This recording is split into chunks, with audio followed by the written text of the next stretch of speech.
विमल बहुत परेशान था। उसे समझ में नहीं आ रहा था कि वो इस परिस्थिति से कैसे निपटे। वो अपनी माँ को बहुत चाहता था, किंतु उसकी पत्नी और बच्चे उसकी माँ से बहुत दूर भागते थे, क्योंकि उसकी माँ की एक आँख नहीं थी। साथ ही उसकी कमर भी 90 अंश पर झुकी थी। वैसे वह अपना काम सब खुद कर लेती हैं, किंतु फिर भी वो उसकी पत्नी और बच्चों के लिए हमेशा खटकती हैं। दादी, आप ऊपर के कमरे में जाओ, मेरे दोस्त आ रहे हैं, विमल के बेटे अखिल ने बड़े बेरुखी से कहा। पर बेटा, मैं तो यहाँ बहुत दूर बैठी हूँ, विमल की माँ ने बहुत प्यार से कहा। नहीं, आप उनके सामने मत रहो, वो मुझे चिढ़ाते हैं, अखिल ने जोर से डांटते हुए कहा। क्या हुआ अखिल, क्यों चिल्ला रहे हो? विमल की पत्नी कामनी ने किचन से ही आवाज़ लगाई। देखो ना माँ, ये दादी यहीं ड्राइंग रूम में बैठी हैं और मेरे दोस्त आ रहे हैं, अखिल ने शिकायत भरे लहजे में कहा। माँ जी, आप ऊपर चली जाओ, क्यों हम लोगों को लजवाती हो? कामनी ने बेटे का पक्ष लेते हुए कहा। बेचारी सरस्वती चुपचाप उठकर जीने के सहारे ऊपर जाने लगी। कमर झुकी होने के कारण उन्हें ऊपर चढ़ने में बहुत परेशानी हो रही थी, किंतु वो पूरी ताकत से ऊपर के एक अकेले कोने वाले कमरे में जाकर बैठ गईं। विमल बाजू के कमरे से सब सुन रहा था।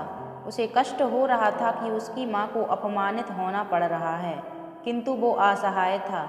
अगर वो कुछ कहता है तो पत्नी और बच्चे उसका विरोध करने लगते हैं। दूसरे उनके तर्क भी सही लगते हैं। चूँकि वो एक प्रशासनिक अधिकारी था, उसका सामाजिक स्तर बहुत ऊंचा था। उसकी ससुराल भी एक उच्च घराने में थी, अतः वह चुपचाप इस तरह हर दिन अपनी माँ को अपमानित होते देखता रहता है। रात को विमल की पत्नी ने कहा, देखो जी, अब कुछ करो। कल कलेक्टर साहब की पत्नी आई थी, माँ जी ने अपनी देसी धुन धारा में उनसे मिली। मुझे बहुत शर्म आ रही थी, बताते हुए कि ये मेरी सास हैं। मैंने कह दिया कि दूर की रिश्तेदार हैं, इलाज कराने आई हैं। विमल को रोना आ गया, किंतु फिर भी वह चुप रहा। उसे समझ में नहीं आ रहा था कि वो क्या करे।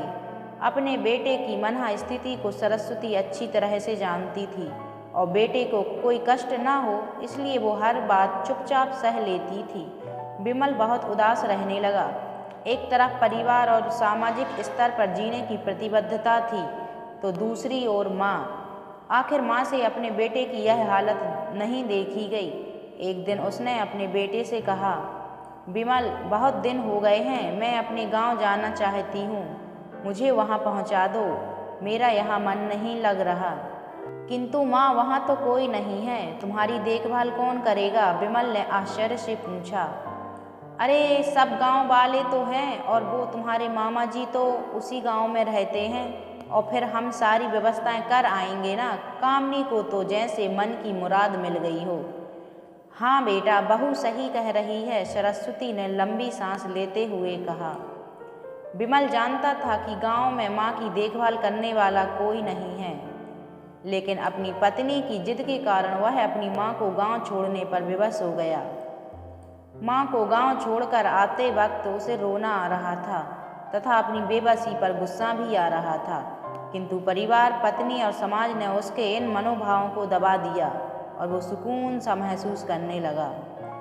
कुछ दिनों के बाद उसके चाचा, जो अमेरिका में रहते थे, आने वाले थे। जब विमल बहुत छोटा था, उसके पिता जीवित थे, तब वो भारत आए थे और उसके बाद वो अब भारत आने वाले थे। पूरा परिवार और आस पड़ोस बहुत उत्साहित था। अमेरिका से विमल के डॉक्टर चाचा आ रहे थे। डॉक्टर रमेश ने जैसे ही घर में कदम रखा, सबने मिलकर बहुत उत्साह से उनका स्वागत किया। क्यों विमल, भाभी नहीं दिख रही, कहाँ हैं? डॉक्टर रमेश ने कहा, उत्सुकता पूर्वक पूछा। जी, वो गांव में रहती हैं, यहाँ उनका मन नहीं लगा, कामनी ने सपाट लहजे में उत्तर दिया। डॉक्टर रमेश ने विमल की ओर देखा तो विमल ने अपनी आंखें झुका लीं। डॉक्टर रमेश सब समझ गए। बोले, कल हम भाभी से मिलने गांव चलेंगे सब लोग। दूसरे दिन सभी लोग गांव के घर में पहुंचे। देखा कि सरस्वती को बहुत तेज बुखार है और वो पलंग पर असहाय पड़ी हैं। डॉक्टर रमेश दौड़कर सरस्वती के पास गए, उनके पैर छूकर रोने लगे। सरस्वती की ये हालत उनकी कल्पना से परे थी। वाह बेटा विमल, तूने तो नाम उजागर कर दिया। अपनी माँ की ये हालत देखकर तुझे तो शर्म भी नहीं आ रही होगी। डॉक्टर रमेश ने विमल को लगभग डांटते हुए कहा। नहीं देवर जी, विमल का कोई दोष नहीं है, मैं खुद गांव आई थी। सरस्वती ने अपने बेटे का बचाव किया। मुझे सब पता चल गया भाभी, आप चुप रहो। क्यों बहू, तुम्हें अपनी सास की क्रूरता पसंद नहीं है? समाज में तुम्हें नीचा देखना पड़ता है ना? डॉक्टर रमेश ने कामनी की ओर व्यंग्य से देखा। कामनी निरुत्तर होकर विमल को देखने लगी। आज तुम जिस सामाजिक स्तर पर हो वो इन्हीं के संघर्षों की देन है। और बेटा विमल, तुम्हें शायद मालूम ना हो कि बचपन में जब तुम 1 साल के थे तब छत से नीचे गिरने के कारण तुम्हारी एक आंख फूट गई थी और तुम्हारी रीढ़ की हड्डी में भी समस्या थी। तब तुम्हारी इस क्रूर माँ ने अपनी एक आंख और अपना बोन मेरो तुम्हें देकर इतना सुंदर स्वरूप दिया था।